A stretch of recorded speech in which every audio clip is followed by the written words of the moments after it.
Everybody. Let's talk about all the games happened on November 30th. Tuesday, we have 5 games.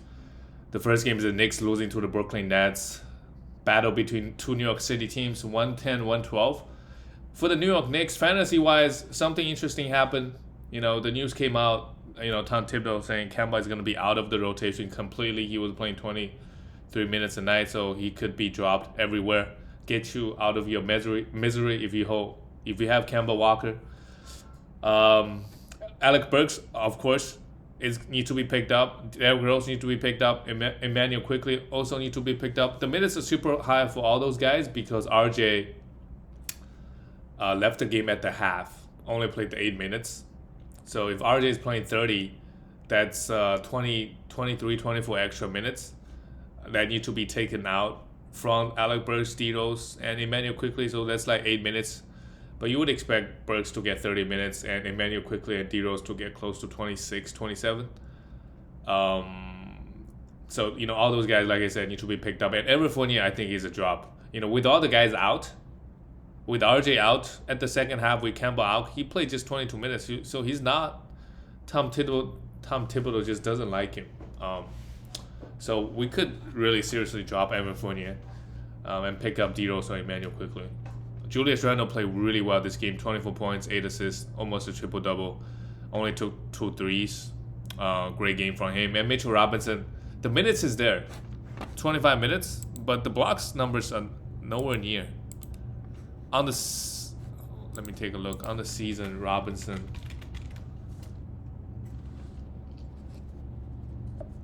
Yep, he's a 131st ranked player. Averaging, I guess 1.5 blocks is okay, but you would expect him to get 2.5. That's why we roster him, right? If he's just giving us 1.5 blocks, he's pretty much a negative everything else. I mean, the rebound is nice. The field goal is nice, but he takes like 3 shots a game, so it doesn't really impact us that much. So it's really just the rebound and blocks, but not in huge volume. In the last 2 weeks, he is a 134th ranked player, averaging just 24 minutes.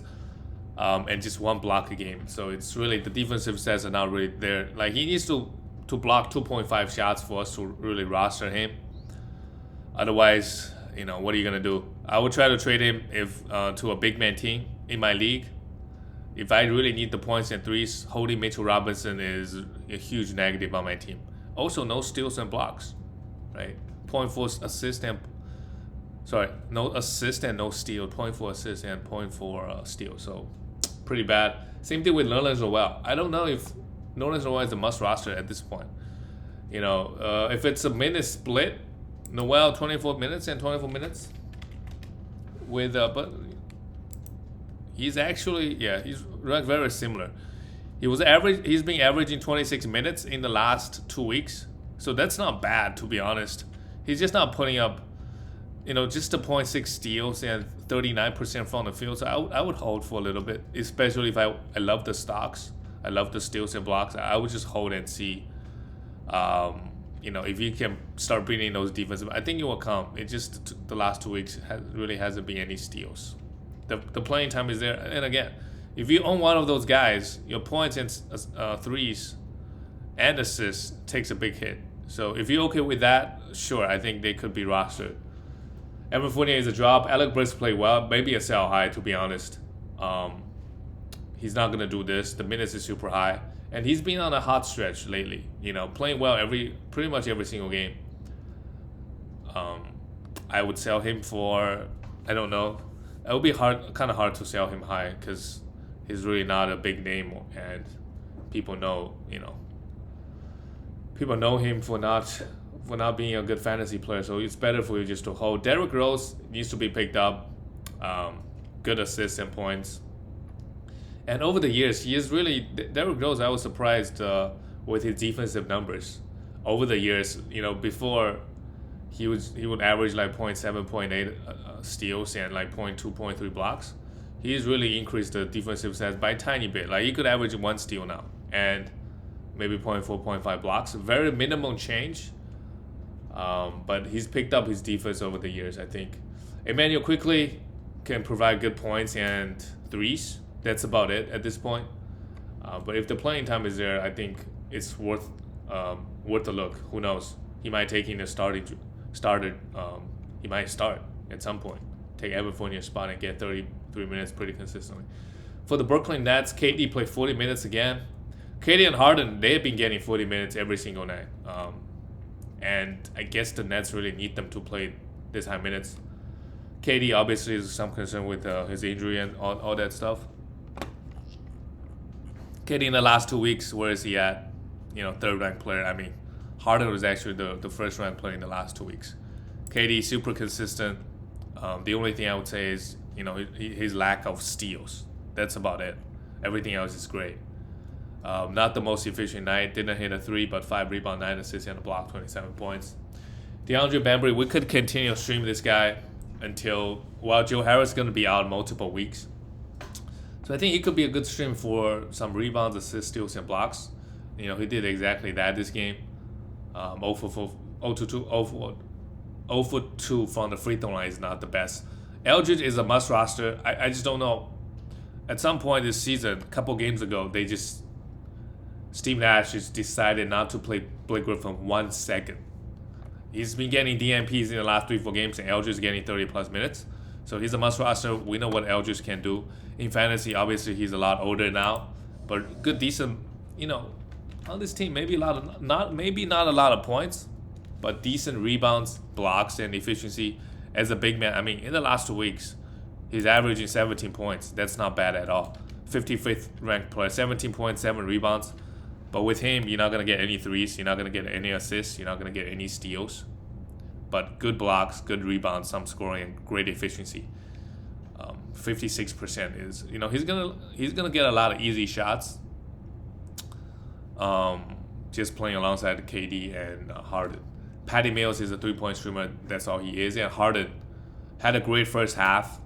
Had 30 points, 28 points or something in the first half. In the second half, cooled down a bit. But, can't really complain. And Harden, in the last 2 weeks, first round, he had a horrible game versus just the other day. Had 12 points, 4 for 15 from the field. But really good bounce back being. And on the season, he's slowly moving inside of that top 5, top 6. AD is ahead of him. AD has also been playing really well. But other than, I think Jokic and Steph Curry, they're tier 1.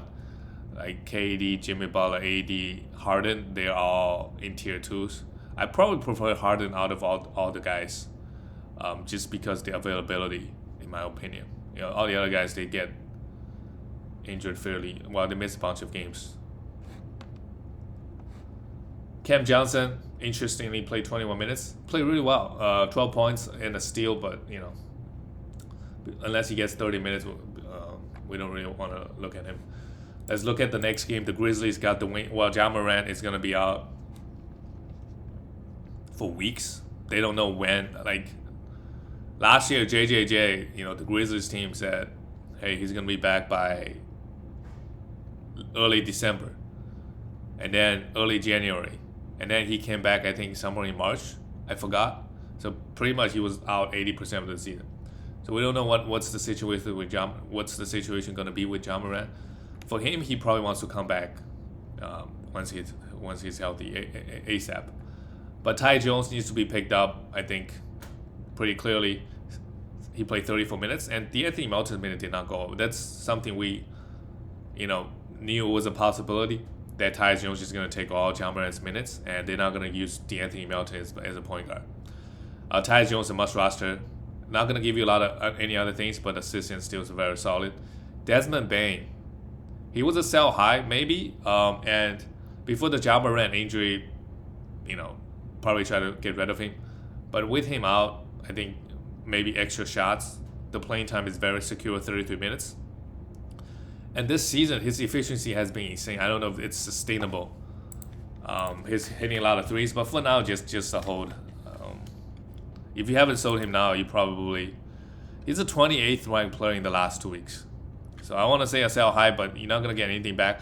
He's averaging 19 points and with 3.4 threes. Those two probably should go down. I mean, I could see him average 3 threes, to be honest, and 16, 17 points, so it's not that far off. But 54% is definitely not sustainable. Mainly just points in 3. I would say a mini version of Jordan Poole. Um, but the overall season stats, him and Poole are pretty similar, I would say. Pretty similar. With Bane probably has better efficiency. Steven Adams, 26 minutes here is great, but he's just a rebounder. I mean, just too inconsistent. Have 4 points here. It's a drop. And Jaren Jackson Jr. played really well again. He had 5 personal fouls in 34 minutes, so that's great. I mean, the fouls didn't really limit his minutes in this game. He's actually being really good in the last 2 weeks. He is the 22nd ranked player in the last 2 weeks in just 28 minutes.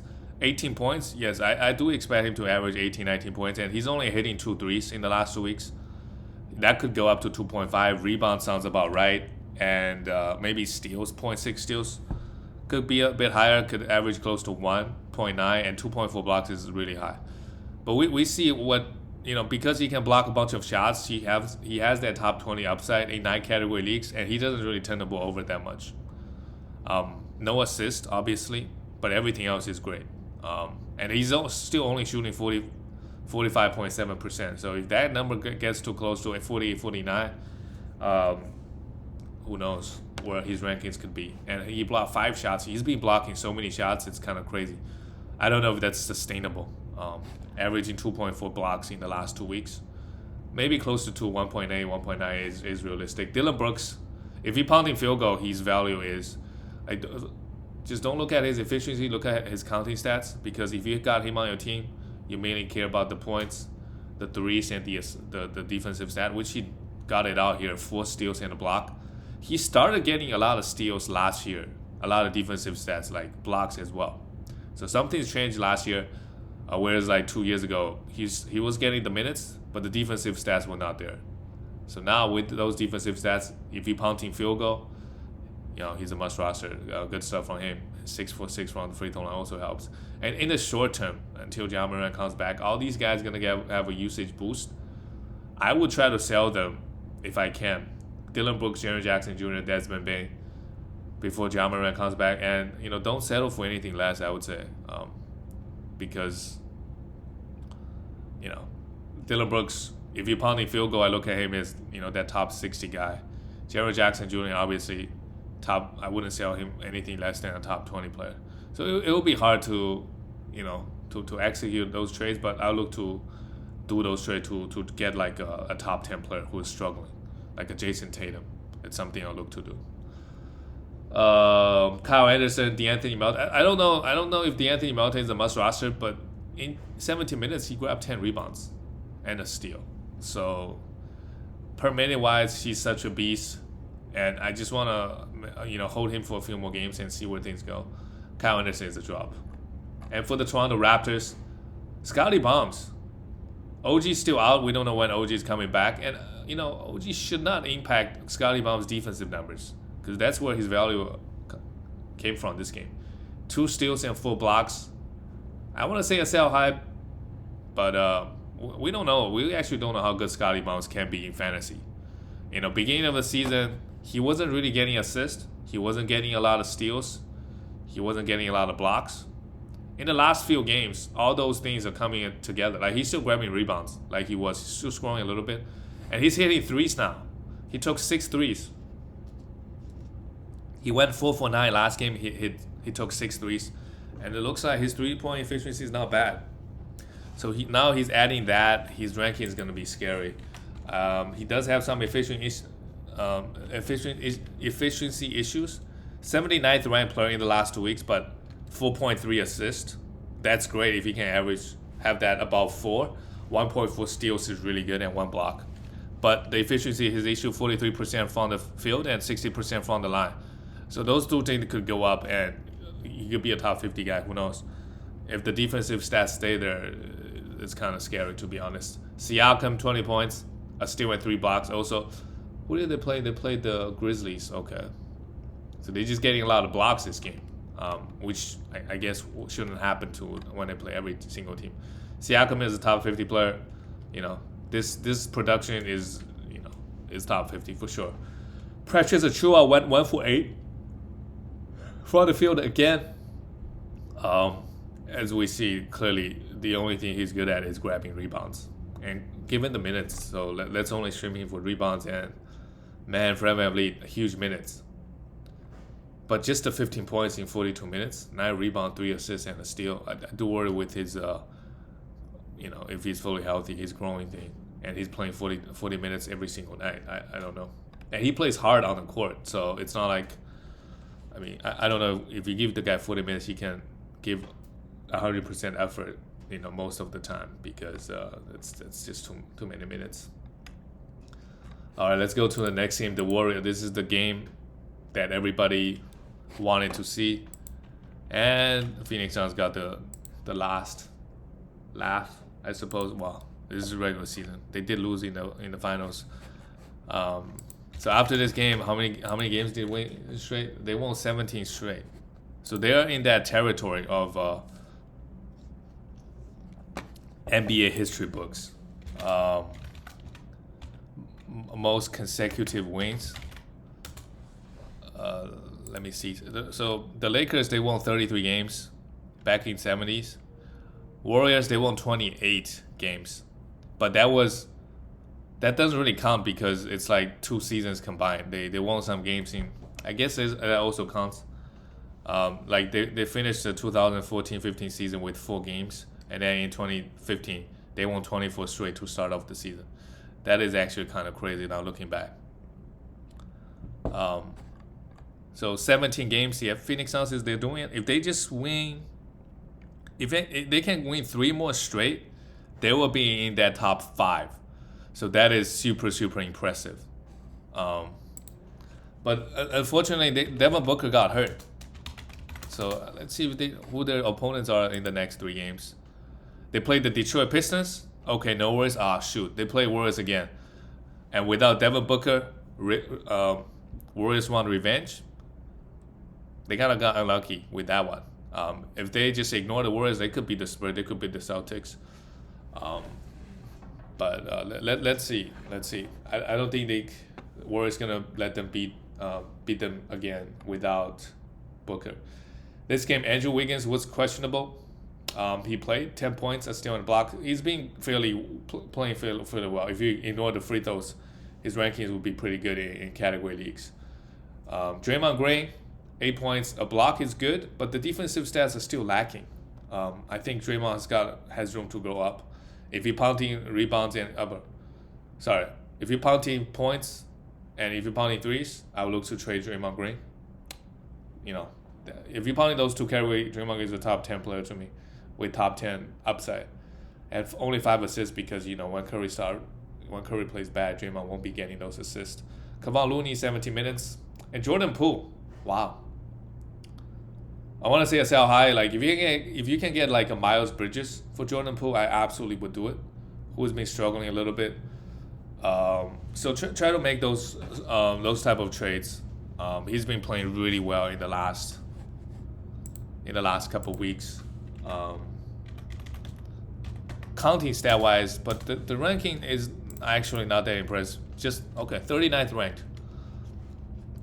21 points, but with just 0.6 steals and 0.1 blocks. So if you can average 1 and shooting 50% from the field, yeah. But I think Miles Bridges should be better. So if you can make that trade, I absolutely would. Else, if you can get a top 50 player back, top 60, top 70, top 80, like he's gonna be in that range. So maybe just hold. Steph Curry struggled his worst game of the season, 3 for 14 from 3. He'll be bounced back from this. But that's why I think if we can trade, like I said, Jokic and Curry, they're in tier 1 in fantasy this year. But if you can get Jokic for Curry, I still would do it. And Jokic in general a bit more durable as well. And the categories he provides is, I like it more. Rebounds and assists, and blocks. I like those categories more. But again, depend on your team situation. Otto Porter got the extra minutes. He's been getting a lot of minutes fairly lately. A couple of guys were out, so like Iggy was out.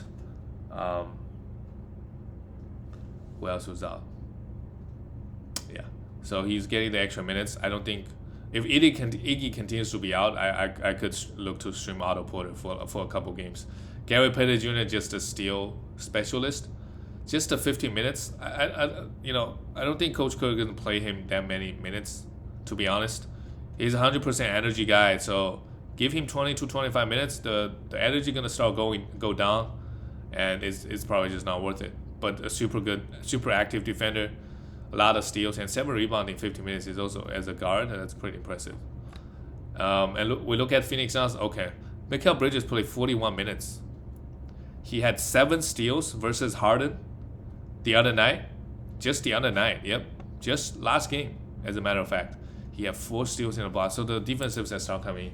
So getting fairly frustrated with him, especially the defensive stats. But now look at that. Last two weeks, just the 9.8 points, but who cares? 0.9 threes. So those two could go up. 4.5 rebounds, that could also go up as well. Actually, 2.6 assists is not bad. And most importantly, 2.6 steals. Those are pretty scary numbers. Yeah, just gotta enjoy him. And again, if you have him, and let's say you're pounding efficiencies, try to look to trade him. Or if your team is pounding assists and love those efficiency numbers he's giving, because he won't hurt you anywhere. So maybe try to buy him. But glad to see him getting 11 steals in the last 2 games and a block. He's the primary defender on Curry, I suppose. So did a decent job on him. Getting the 4 steals and a block, also very impressive. Jay Crowder, a steal, just a streamer, and DeAndre Ayton also played well. 6 offensive rebounds, 11 rebounds, and 24 points. And with Devin Booker out, the hamstring issues, right? Like all the other Phoenix Suns guys should get a usage boost. Who knows? Maybe a few more minutes. Devin Booker, hamstring issues are always tricky. Like right before he comes back, I would look to trade him. If I can get equal value back, I just hate hamstring issues, to be honest. They linger all season long, and they would because you hurt your hamstring, you're gonna think twice before you make any of those explosive moves on the court, because you could just pull it again. So I'll look to trade Devin Booker right before he comes back. See if I can get equal value back. If not, probably just hold. Chris Paul, wow. 11 assists here, 6 rebounds, and 5 steals again. Like, I thought Chris Paul. Where is Chris Paul? Okay, in the last 2 weeks, even after this game, he's not fallen off. 51st ranked player. After this 5 steals game, he only averaged 1.3 steals. So I thought like the 2 steals are probably not going to be sustainable. And in the last 2 weeks, it wasn't. 2 is really, really high. Like that, it's pretty hard to do. He's still averaging 2.1 steals on the season. Realistically, maybe 1.6, 1.7, which is not that far off. I guess 0.4, 0.5 is a big difference. But he's had a lot of 5-6 steals games. Against this game, I guess Mikhail Bridge also got 5-4. So maybe Draymond Gray and Curry throwing the ball away a lot. Cameron Johnson, we could for sure look to stream him with Devin Booker out. He already got 30 minutes with Devin Booker playing 50 minutes. But he's very, very efficient, hit some threes and points, and maybe some defensive stats. The upside is not that high. But again, if they got a back-to-back, for sure, he's on my radar. Yep, and let's talk about the next game. The Detroit Pistons losing to Portland Trailblazers, so no surprise there, even though Portland didn't have anybody. They did not have Damian Lillard. They did not have Norman Powell. Right, Sadiq Bey, 1 for 9. What's going on? 1 for 9. It's hard. Like if you're punting field goals, I guess you could still hold him. Otherwise, he's really close to a job, to be honest. I would, if you can't find anybody else better on the waiver wire, then I would think a little bit more. But one thing for sure is you're better off streaming that spot anyways. It depends on how deep your team is. Like if he's your worst player and you like a streaming spot, for sure you could stream it. But if he's your third worst player, you already streaming 2 other guys, then you can keep him. Jeremy Grant continued to struggle from the field, but I guess that's not a surprise. 4 for 14 and a block, nothing else. Jeremy Grant is a guy that can fluctuate up and down a lot. I would try to trade him if he pops off. And look at that, Isaiah Stewart. Wow, this is his best game of the season. 15 points, 14 rebounds and played 33 minutes. Still committed 4 personal fouls, but this is a very good. This looks good, but it was against a Portland team who is not known for their defense. Cunningham also went off. The assist numbers are fairly low lately. I don't know why. He was getting like 8-9 assists, but the rebound number is still there. He was averaging like 7 rebounds in the last 2 weeks. Still at 3 blocks. This is what he can do. And again, hit 5 threes. If he pounds in field goal and turnovers, I would look to buy him pretty aggressively. Because his value in that category at least is not going to be that impressive because of the bad efficiencies and turnovers.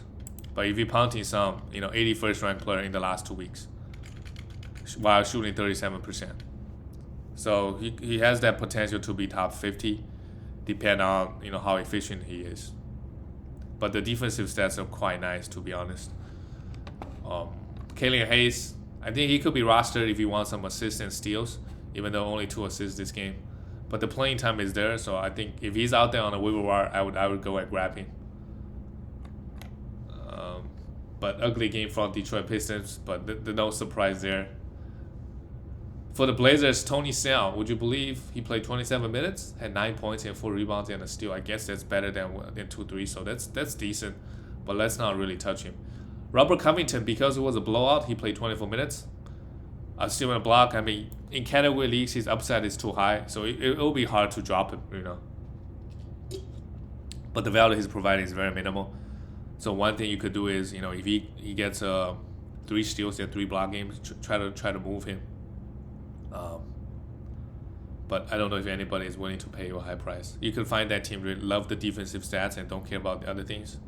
Try to find the team in your league and try to get some value back.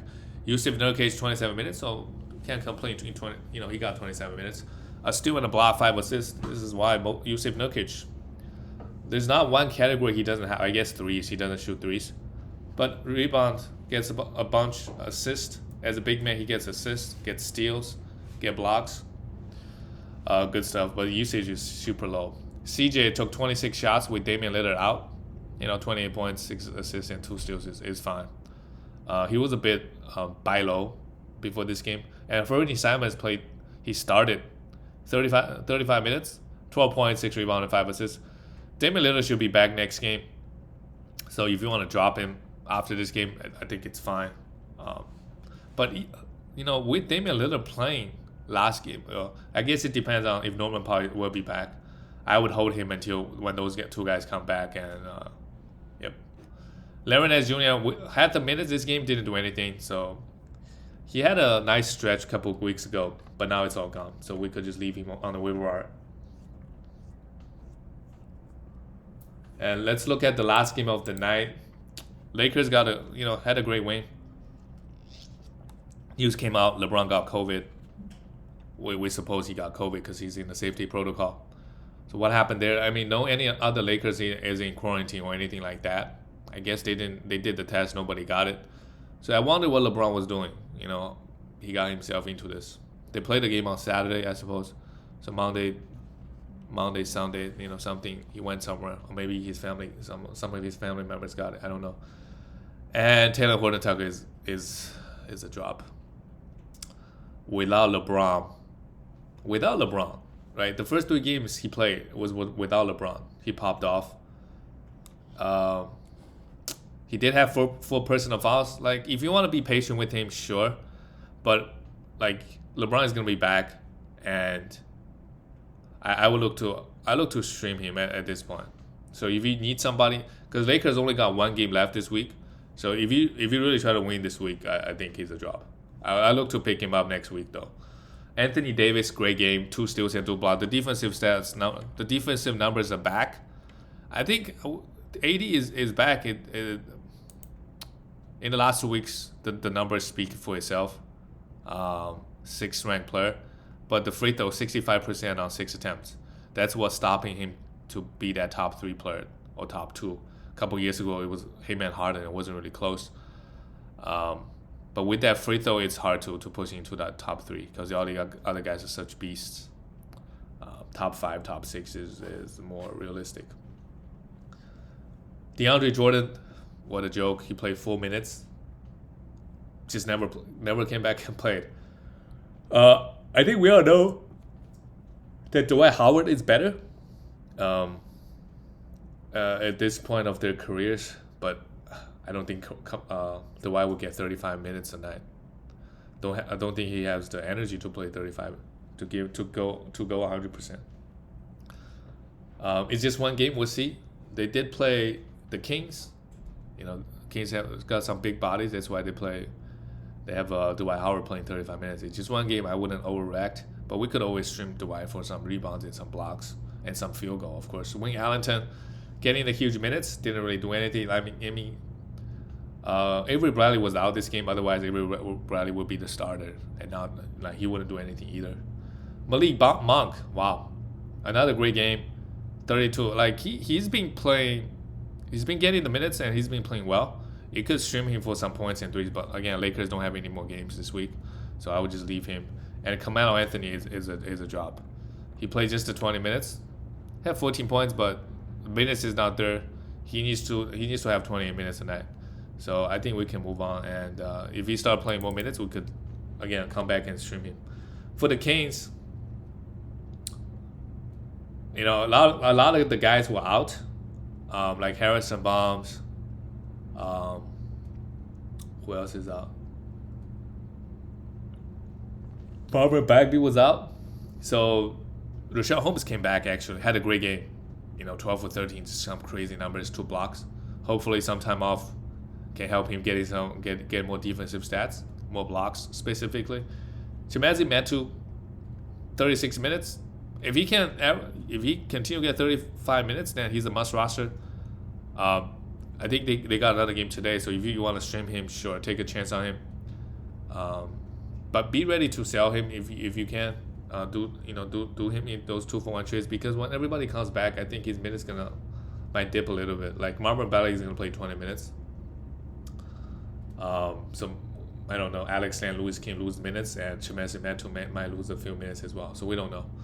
Terrence Davis started, played 14 minutes, had a great game in 14 minutes, 8 points, 6 rebounds, steal, and 2 blocks. But yeah, guys come back, he's gonna lose the minutes. Tyrese Halliburton has been struggling, probably a buy low, but 2 for 10 is bad. You look at the rebounds, 5 rebounds is decent, okay. 6 assists is good, 2 steals is good as well. So a buy low. To me, in 9 category leagues, he's a top 50 player. Super efficient. He doesn't hurt you anywhere. But he doesn't provide huge amount of counting stats. That's his issue. But very, very efficient overall and get a lot of defensive stats. De'Aaron Fox, 8 for 9. He played 36 minutes, but took just 9 shots. I don't know if it's the Laker defense. He had 7 turnovers as well. So what happened with De'Aaron Fox? I don't know. And he's been very, very disappointing all season. I think everybody knows that. It's kind of hard to buy low because is he going to fit your team? You got to pound those efficiencies for him to be useful on your team. So just think twice before you want to buy De'Aaron Fox low. Buddy Hield was horrible, still a hold, always a hold if he can stay around getting 30 minutes. Davion Mitchell played 24 minutes. I guess that's the reason why. He took 14 shots, made 3 of them, 8 threes, 2 steals. I don't think we want to roster him yet at this point. If he can get consistent 30 minutes toward the end of the season, then maybe. But it's hard. Like all the guards are young guys. Tyrese Halliburton, De'Aaron Fox. So it'll be hard for him to find him consistent 30 minutes with everybody healthy. And that's it, guys. I'll see you tomorrow.